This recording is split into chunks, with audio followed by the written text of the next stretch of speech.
The 2026 Honda Pilot Sport is still the base trim in the lineup, but it's also the one that went through the biggest transformation out of the entire 2026 refresh, which is exactly why it deserves this much attention. For the first time, it finally feels like a trim that doesn't need a much broader repertoire just to justify its existence. In previous years, the Sport was, let's be honest, the one you chose only because it was the cheapest way into a Pilot, and then immediately started listing features it didn't have. And that's exactly where Honda seems to have learned its lesson. So fasten your seatbelt, and let's go through all the changes that turn the latest Pilot Sport from an afterthought into a real contender. Visually, the front end of the 2026 Pilot Sport is noticeably different compared to the 2025 model. It looks bolder, more assertive, and more square overall, with a stronger, more upright face and a more confident, almost truck-like presence. The front fascia is boxier than before, featuring a larger grille and a more pronounced lower bumper design that gives the whole vehicle a more mature and intentional look.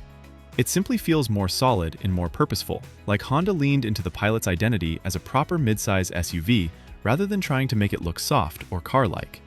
One small but notable change for 2026 is that Obsidian Blue Pearl has been discontinued on the Sport trim. Around the back, there are also a few subtle but important updates. The rear bumper now gets a new glossy black trim piece, and even the exhaust finishers, albeit fake ones, join the same blacked-out school of design.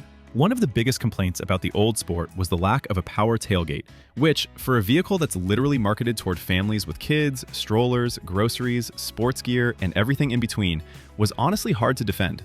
For 2026, that's finally fixed. The Sport now comes with a power tailgate as standard, and it even gets a height memory function, which is incredibly useful if you park in a low garage or have those pesky trees hanging over your driveway.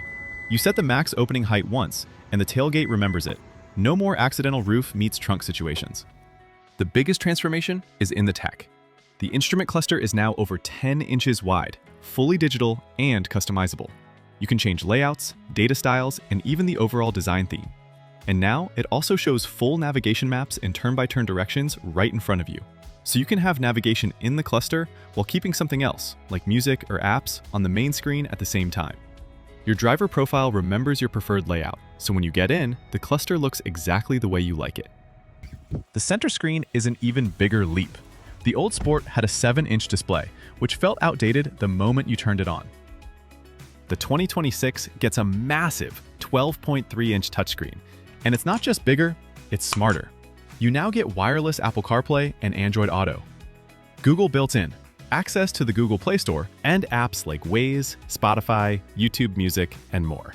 And yes, if you're sitting in the car waiting with kids, you can stream HBO, Peacock, and Prime Video right on the screen. Although you do have to be parked for that. There's no Netflix and no SiriusXM yet, at least for now, but this is still a huge step forward. You also get full voice control with Google Assistant and Alexa, so you can literally talk to the car. You can say things like, "What's the weather going to be like tomorrow in Gloucester, Virginia?"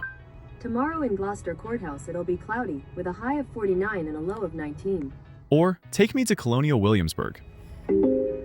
Your route may be affected by winter storm watch. And it just does it. Navigation, directions, everything, hands-free.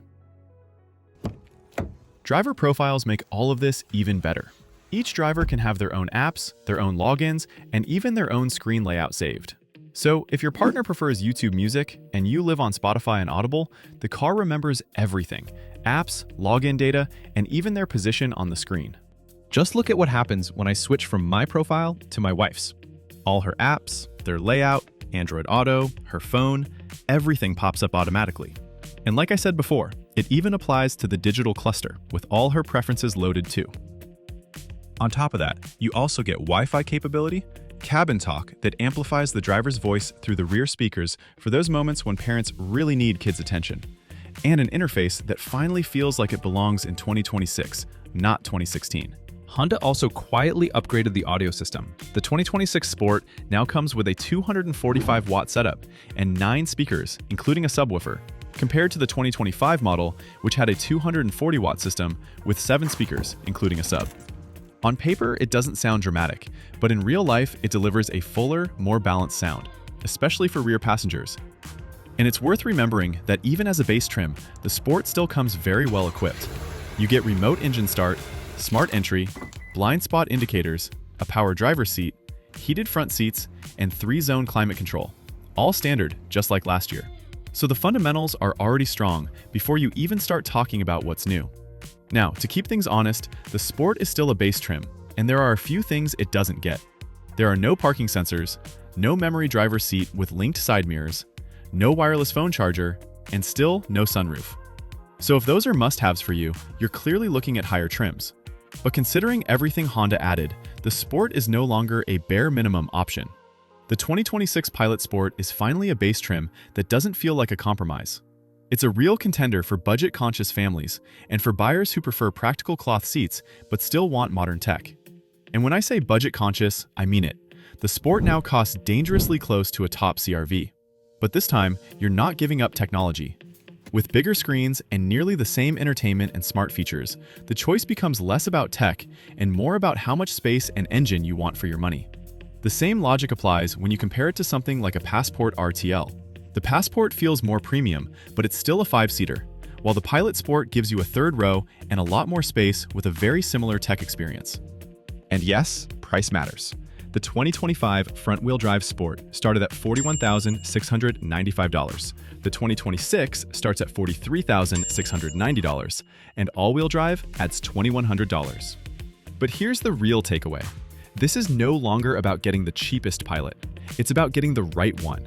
So fasten your seatbelt, because in my next tips and tricks episode, I'll show you just how much this base trim can actually do.